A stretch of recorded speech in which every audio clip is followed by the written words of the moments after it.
Hola, hoy tenemos con nosotros a Jesús San Miguel, director de Medicina Clínica y Translacional de la Universidad de Navarra y especialista del área de cáncer hematológico del cáncer CETER de la Clínica Universidad de Navarra. Muchas gracias por tener este ratito para hablar con nosotros de temas tan importantes como la situación actual de las CAR-T. Muchísimas gracias, es un placer.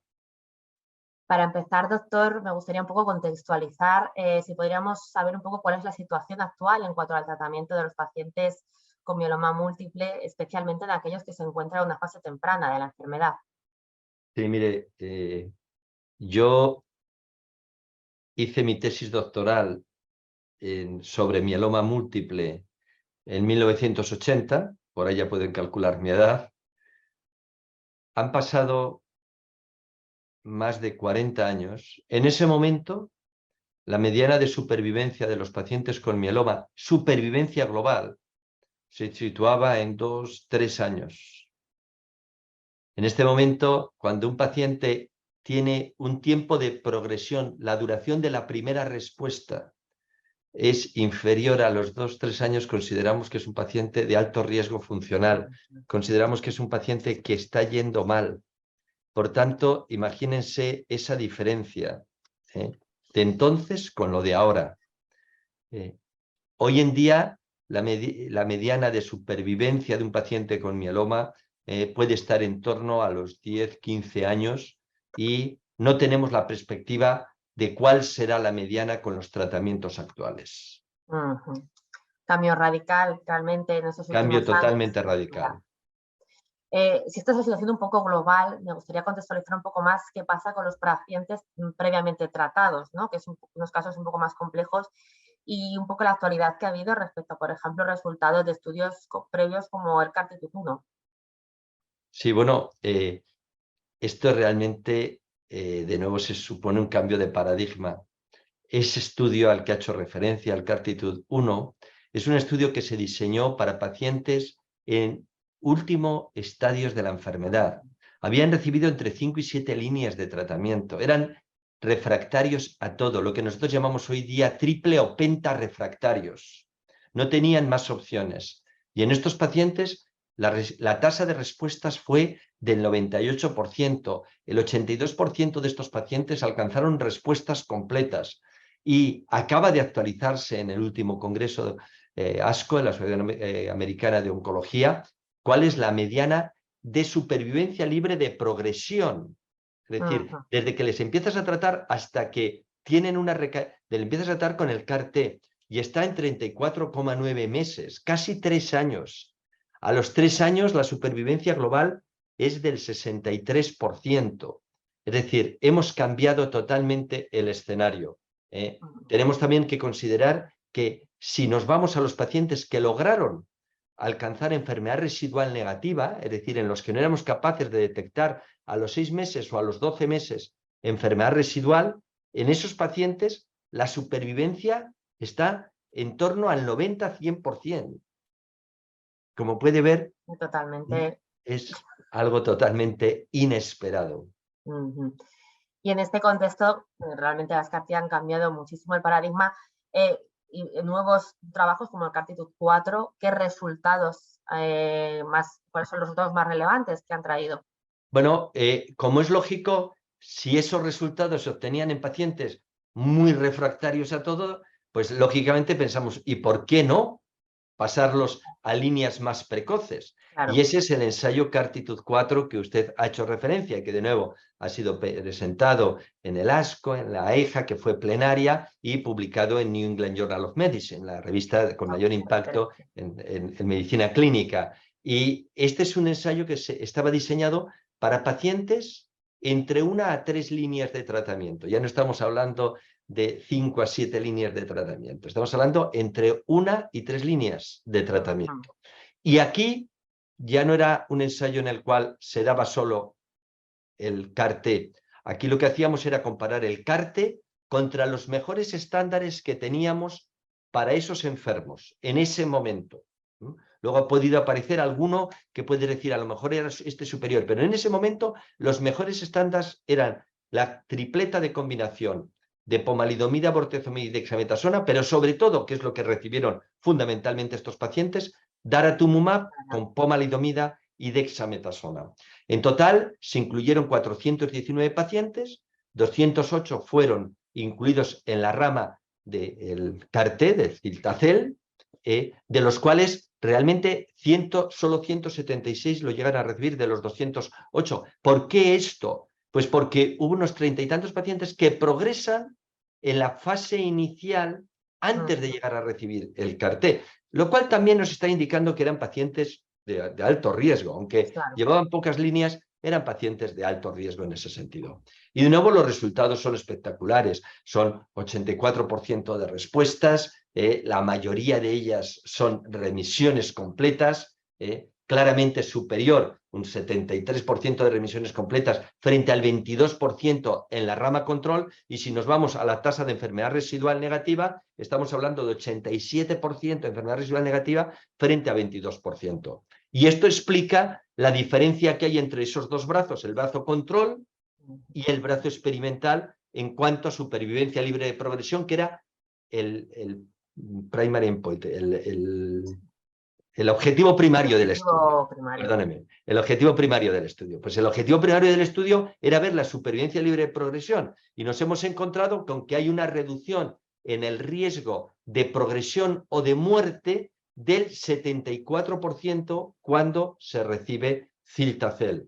Y eso hace que la mediana de PFS, de supervivencia libre de progresión, no se haya alcanzado en la rama de Cilta-Cel frente a 11,8 meses en la rama control. Y de hecho, a los 12 meses hay un 76% frente a un 48% de pacientes libres de progresión.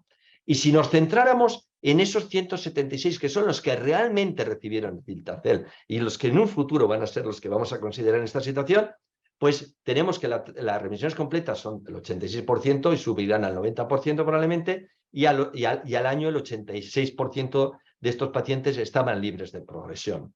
Entonces, no sé, también creo que vale la pena decir que este beneficio se obtuvo en todos los subgrupos, en los pacientes que tenían alto riesgo citogenético, en los pacientes con estadios avanzados, en los pacientes triple refractarios, porque había un porcentaje importante de pacientes, cerca de un tercio de pacientes que eran refractarios incluso a daratumumab y a inhibidores de proteasoma. Ojo, no lo he señalado. Obligatoriamente todos estos pacientes, y esto es muy importante, lo debía haber señalado antes, tenían que ser, para ser incluidos en el estudio, refractarios a lenalidomida. Hoy sabemos que un paciente refractario a lenalidomida es un paciente de mal pronóstico, ya. ¿Vale? Entonces, por eso tiene importancia. Y además hemos visto que le había dicho que y habíamos incluido pacientes que habían recibido entre 1 y 3 líneas de tratamiento previas. Pues los de una línea previa, es decir, los de primera recaída, ya la curva, aunque es muy preliminar todo, ¿no? Pero el seguimiento todavía es corto, ya la curva empieza a insinuarse claramente por encima de 2 o 3 líneas. Y estos son datos que creo que a todos pues, nos resultan muy atractivos. Además, la toxicidad en el CARTITUDE 4, comparado con el CARTITUDE 1, parece claramente inferior. Menos CRS, menos neurotoxicidad. La incidencia de CRS era del 1%, que es el síndrome de liberación de citocinas.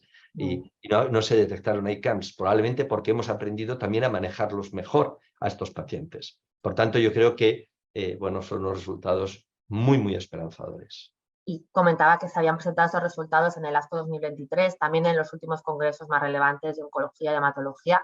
¿Cuál ha sido el impacto de la sociedad científica un poco de esos resultados? Porque claro, cambia bastante el paradigma, como comentaba, ya no es solo respecto a los pacientes refractarios, sino al ampliarla en líneas más tempranas, ya nos está dando pistas, ¿no?, de cómo podían afectar esos nuevos tratamientos. ¿Cuál ha sido un poco el impacto de la sociedad científica? Pues mire, la pista más grande es que en unos meses se va a empezar un ensayo en primera línea, claro, comparando este CAR-T contra trasplante, como es lógico. Pero a veces nos engañamos con el número de líneas. Y si yo tengo un paciente que me recae tras una inducción que lleve un anti-CD38, un inhibidor de proteasoma y un inmunomodulador, es decir, las 3 drogas claves del tratamiento del mieloma, le hago y obtienen solo, por ejemplo, una respuesta parcial en la inducción, le hago un trasplante y se quedan con una respuesta parcial, ese paciente es lo que hoy en día llamamos funcionalmente de alto riesgo, que va a recaer en menos de 1 o 2 años. Y ese paciente es clarísimamente un candidato a poder recibir un tratamiento de rescate de esta.